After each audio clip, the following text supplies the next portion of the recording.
Hey everybody, Coach Alexa here. So I'm going to teach you how to make pumpkin chili.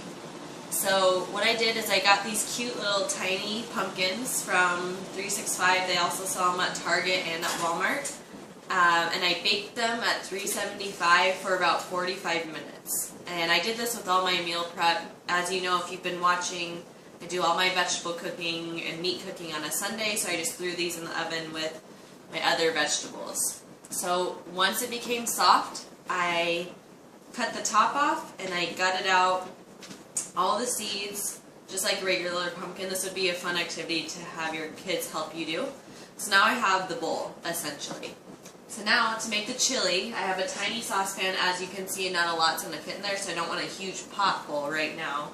So I'm just going to use the saucepan. I'm going to turn it on medium-high.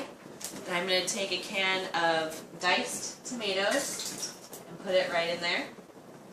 And the other ingredients that I'm going to add are chicken, spinach, yellow bell pepper, zucchini, and onions.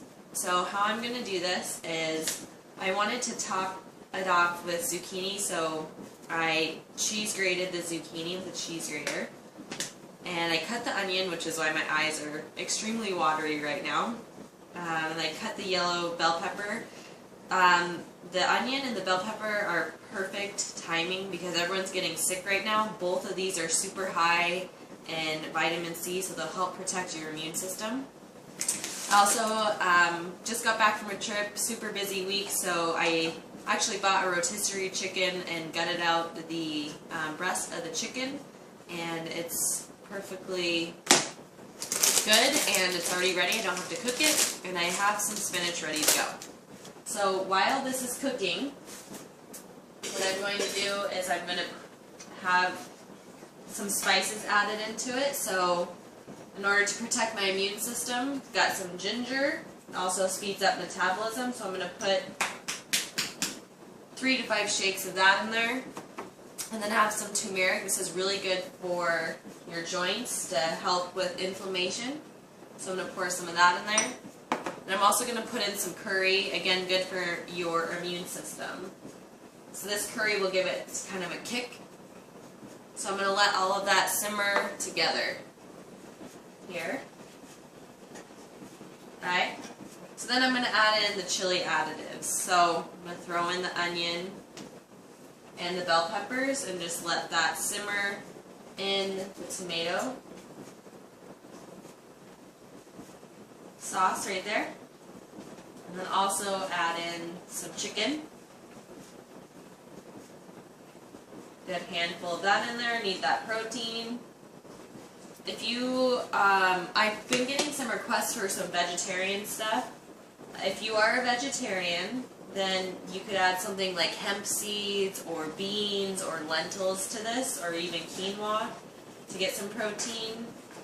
If you can do meat, I would suggest that, but if you need to go the vegetarian route, then those are good options to add as your protein. So what I'm going to do is I'm going to let that sit for a little while. I'm going to take some spinach. I'm also going to crunchel that up and put some of that in there. And just let it sit and boil until all the contents mush together.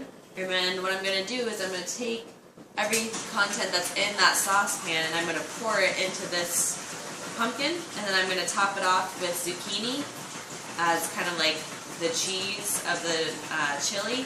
And then if you want it a little bit of a creamier text, you could put hummus or avocado with the zucchini and kind of make it a more viscous texture. And I'm just going to eat it out of the pumpkin, and then what you can do after you're done with the pumpkin is you can cut it, as I'm doing, and eat pumpkin slices, just regular, or if you want to cut it up and put cinnamon in it and bake it, you can kind of have your own pumpkin pie. So there you have it, and I would not waste the seeds either because pumpkin seeds are actually super high in iron. So what you could do is wash those, lightly salt them, and maybe put some cayenne pepper and cinnamon on it and bake those at 375 for about 40 minutes or until they're golden brown. So hopefully you enjoy, and I will talk to you soon.